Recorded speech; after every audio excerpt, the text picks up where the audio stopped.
इस फिल्म की शुरुआत एक रहस्यमयी जगह को दिखाते हुए होती है जहां पर एक आदमी अपनी बेटी को ढूंढ रहा होता है और तभी उसके सामने एक खतरनाक मॉन्स्टर आ जाता है और तभी इसकी आंख खुल जाती है। यानी कि ये एक सपना देख रहा था। इस आदमी का नाम गुआन था। ये एक पहाड़ी पर बैठा था और तभी ये अपनी तरफ आते हुए एक ट्रक को देखता है और उस पर पत्थर बरसाने लगता है। इसका निशाना काफी अच्छा था। इसके पत्थर ट्रक पर जाकर लगते हैं और ट्रक अनबैलेंस हो जाता है। इसके बाद ट्रक में से एक आदमी निकल कर बाहर आता है। गुआन उस ट्रक ड्राइवर के पास जाता है और उसे पीटने लगता है। उससे पूछता है कि बताओ मेरी बेटी कहाँ है, तुमने ही उसे किडनैप किया है। लेकिन ये दोनों आदमी उसे पीट कर भाग जाते हैं। जब गुआन उस ट्रक को खोलता है तो उसमें बहुत सारे मासूम बच्चे होते हैं जिन्हें कि इन लोगों ने किडनैप किया था। वो इन सभी बच्चों में अपनी बेटी को भी ढूंढता है, लेकिन जब वो उसे नहीं मिलती तो वो वहीं पर बैठकर रोने लगता है। अब इतनी देर में यहाँ पर पुलिस भी पहुंच जाती है और पुलिस गुआन को देखकर समझती है कि शायद यही इन बच्चों का किडनैपर है, जिसके बाद पुलिस उसे अपने साथ ले जाती है। इसके बाद हमें गुआन की पास्ट लाइफ के बारे में बताया जाता है। जब गुआन का भी एक खुशहाल परिवार था। इसकी 5 साल की एक बेटी थी, लेकिन आज 6 साल हो गए हैं क्योंकि उसे कोई किडनैप करके ले गया था। और अक्सर गुआन को एक ऐसा ख्वाब आता है जिसमें उसकी बेटी एक खौफनाक से डार्क शहर में कैद है। इसके बाद हमें प्रेजेंट में गुआन को एक पेट्रोल पंप पर उसी पुलिस की कार में दिखाया जाता है। तभी वहाँ पर एक कार आकर रुकती है और उसमें बैठी लड़की गुआन से कहती है कि जल्दी से इस कार में आकर बैठ जाओ। और फिर गुआन जल्दी से छुपकर उस गाड़ी में जाकर बैठ जाता है। वो लड़की गुआन से कहती है कि मैं तुम्हारे बारे में सब कुछ जानती हूँ, तुम्हारे ख्वाब के बारे में भी। इस लड़की का नाम लिंग होता है और वो गुआन से कहती है कि तुम्हारी बेटी को ढूंढने में मैं तुम्हारी मदद करूंगी, लेकिन बदले में तुम्हें भी मेरा एक काम करना होगा। वो उसे एक जगह पर लेकर आती है जहाँ पर टीवी में एक आदमी लाइव आ रहा था और वो आदमी यहाँ पर नोवेल की एक स्टोरी सुना रहा था। उस स्टोरी में हम एक वॉरियर को देखते हैं जिसके पीछे कुछ लोग लगे हुए थे जो कि उससे मारना चाहते थे, लेकिन तभी उस वॉरियर की बहन वहाँ पर आ जाती है जो कि उन सभी लोगों को मारकर उसे बचा लेती है। वहाँ पर एक ओल्ड वॉरियर भी होता है जो ये देखकर उस लड़की को मारने के लिए जाता है। अब वो वॉरियर अपनी बहन को नहीं बचा पाता, लेकिन वो ऊपर आकर उस बूढ़े वॉरियर को मार देता है और इस वॉरियर का नाम था कोंग वैन। अब इसके बाद उस बूढ़े वॉरियर के शरीर पर लगी शील्ड इसके शरीर पर आकर चिपकने लगती है। अब जैसे ही वो पूरी शील्ड कुंग वैन के शरीर पर आकर चिपक जाती है, उसमें एक आंख बन जाती है और वो उसका खून पीने लगती है। और साथ ही वो उससे कहती है कि अगर तुम उस मॉन्स्टर को मारने के लिए जा रहे हो तो मुझे भी साथ ले जाना। और अब जैसे ही वो ये सोचता है, कहानी पूरी हो जाती है जहाँ पर वो बिजनेसमैन स्पीच दे रहा था और वो बेहोश होकर गिर जाता है। अब जैसे ये कहानी खत्म होती है, दूसरी तरफ लिंग क्वेन को बताती है कि इस नोवेल के आखिर में वो वॉरियर इस मॉन्स्टर को मारने वाला है। लेकिन अजीब बात यह है कि इस नोवेल का असर असली जिंदगी में भी हो रहा है। नोवेल की जिंदगी और असली जिंदगी आपस में मिक्स हो रही है और अगले 3 दिन में अपनी नोवेल में ये उस मॉन्स्टर को मारने वाला है। लेकिन हैरानी की बात यह है कि जब उस कहानी में उस मॉन्स्टर को मारने की बात आती है तो मेरे बॉस यानी कि वो बिजनेसमैन आदमी बेहोश हो जाता है और इससे पहले 3 दिन बाद मेरे बॉस की जान जाए तुम्हें मेरी मदद करनी होगी, बदले में मैं तुम्हारी बेटी ढूंढ के दूंगी। हमने ऑलरेडी 5 लड़कियां ढूंढ ली है जिसमें से जरूर एक तो तुम्हारी बेटी होगी जो कि डीएनए टेस्ट से पता चल जाएगा। लेकिन उसे बताती है कि ये नोबलिस्ट दूसरे शहर में रहता है और तुम्हें वहाँ जाकर उससे मारना होगा। इसीलिए ग्वेन दूसरे शहर में उसे मारने के लिए जाता है और जब वो नोबलिस्ट ग्वेन से पूछता है कि तुम यहाँ पर क्यों आए हो तो ग्वेन उससे कहता है कि मैं तुम्हारा फैन हूँ। और ये बात सुनकर वो नोबलिस्ट काफी खुश होता है और इन दोनों में बातचीत होने लगती है।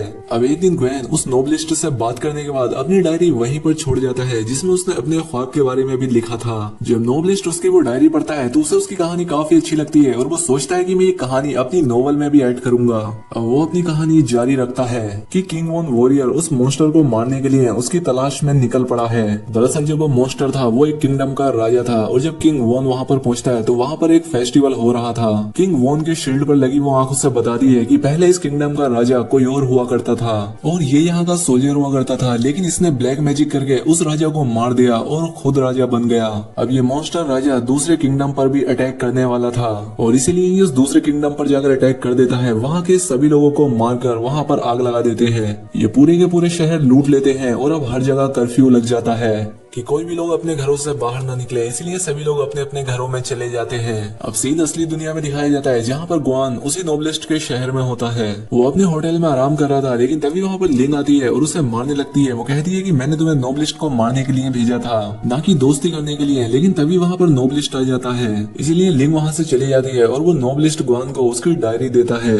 अब गुएन को लगता है कि चलो मैं इस नोबलिस्ट को मार ही देता हूँ, लेकिन वो ऐसा नहीं कर पाता। नोबलिस्ट गुएन से कहता है कि तुम्हारी डायरी में तुम्हारी जो कहानी है उसी के आधार पे मैंने अपने नोवेल की कहानी को आगे बढ़ाया है। वो फिर से उससे डायरी लेकर अपनी नोवेल की कहानी आगे लिखने लगता है। इसके बाद हम फिर से नोवेल की कहानी में आते हैं, जहाँ पर कोंगवेन जब एक रास्ते से गुजर रहा होता है तो वहाँ पर उसे एक छोटी बच्ची नजर आती है। उसके छोटे भाई की डेथ हो चुकी थी। वो उसके साथ जाता है और वो छोटी बच्ची फ्लूट बजाने लगती है, जिसकी आवाज सुनकर वहाँ पर कई सारे वॉरियर आ जाते हैं और उन पर अटैक करने की कोशिश करते हैं। लेकिन कोंगवेन उस बच्ची को लेकर वहाँ से भाग जाता है।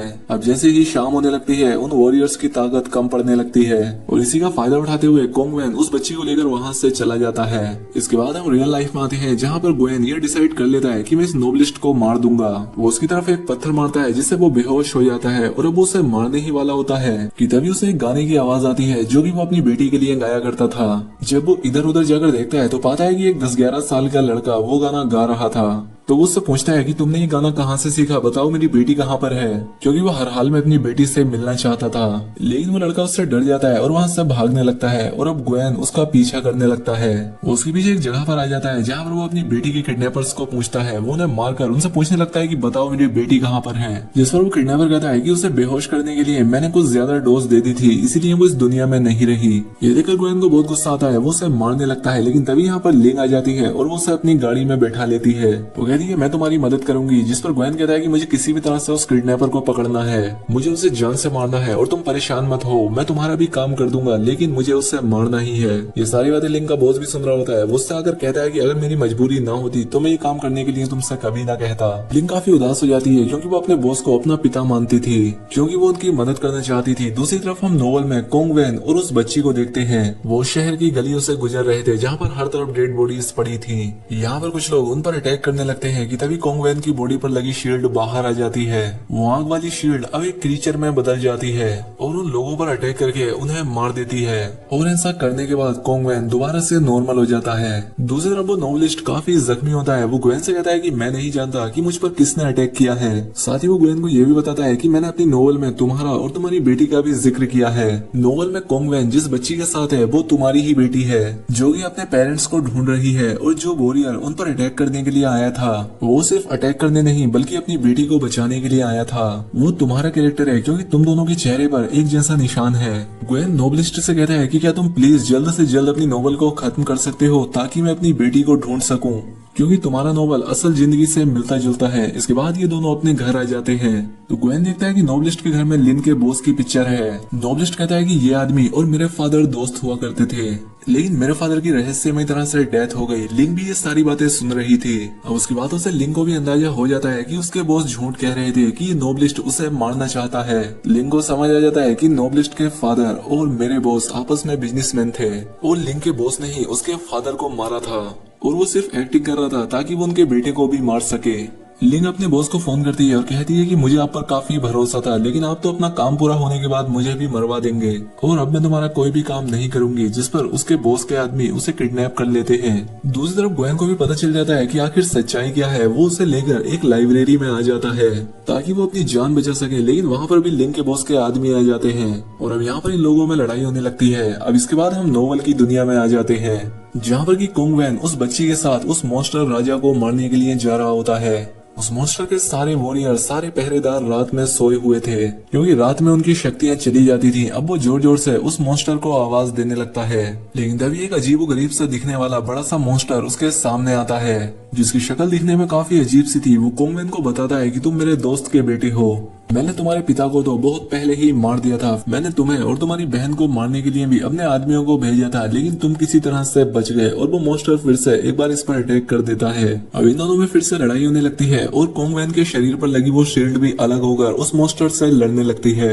ये मॉन्स्टर काफी ताकतवर था, ये शील्ड को तबाह कर देता है और अब कोंगवेन से लड़ने के लिए उसकी तरफ जाता है, लेकिन वो छोटी बच्ची फ्लोट बजाने लगती है ताकि उसका ध्यान बटा सके। ये देखकर उस मॉन्स्टर को काफी गुस्सा आता है और उसके पेट में से कुछ टेंटिकल निकलते हैं जो कि उस बच्ची को खींचकर अपने अंदर ले जाते हैं। लेकिन अब असली दुनिया में हम देखते हैं कि उस नोवेलिस्ट पर किसी ने अटैक कर दिया है और उसकी कहानी यहाँ पर अधूरी रह गई है। लिंग भी खुद को किसी तरह से बचाकर इनकी मदद करने के लिए यहाँ आ जाती है। इसके बाद ये लोग नोवेलिस्ट को हॉस्पिटल में लेकर जाते हैं, जहाँ पर लिंग का बॉस भी इस बात को मान लेता है कि मैं नोवेलिस्ट को मारना चाहता हूँ और इसके पीछे की सच्चाई क्या है। जब ग्वेन को सारी बात समझ आ जाती है तो वो डिसाइड करता है कि वो खुद इस नोवेल को पूरा करेगा, क्योंकि भले ही लिंग का बॉस उस नोवेल से कनेक्ट होने की एक्टिंग कर रहा था।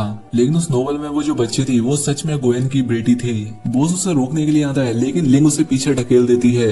वहीं दूसरी तरफ नोवेल में जो कि ग्वेन का फिक्शनल कैरेक्टर था जिसके चेहरे पर वो निशान था, उसे भी समझ आ जाता है कि उसका मॉन्स्टर राजा धोखेबाज है। जैसे कि असली दुनिया में वो बॉस धोखेबाज था, इसलिए वो उस पर अटैक कर देता है। और इसके बाद वो बोरियर और कोंगवैन मॉन्स्टर से काफी लड़ाई करते हैं और फिर वो उसके चेहरे पर लगी हुई उस तलवार को नीचे खींच देते हैं, जिससे उस मॉन्स्टर के 2 टुकड़े हो जाते हैं और यहीं पर इस नोवेल की एंडिंग हो जाती है। लेकिन ग्वेन अभी भी काफी परेशान होता है क्योंकि उसे उसकी बच्ची को ढूंढने के बारे में कोई भी इन्फॉर्मेशन नहीं मिली थी। लेकिन तभी उसकी नजर हॉस्पिटल से बाहर जाती है जहाँ उसे वही बच्चा नजर आता है जो कि गाना गा रहा था।